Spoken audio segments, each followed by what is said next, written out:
Why I started and why I'm interested in martial arts would be because of the awareness.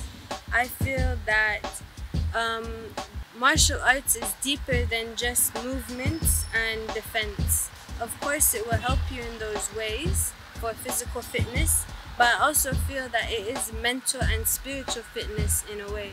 So this is why I continue to do martial arts, and I want to try and continue to do kung fu, practice kung fu, just because of everyday life you need to have that calmness, and I feel that this is a martial arts that will really take you to that depth.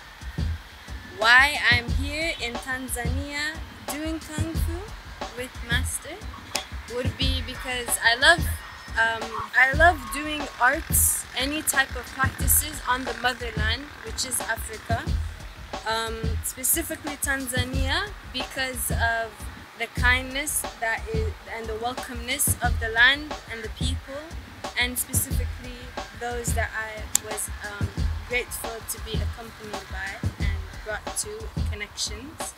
So I feel if you are abroad or if you are in Africa, Tanzania would be a lovely place to learn martial arts with laughter, with discipline, and with love. So, karibu sana.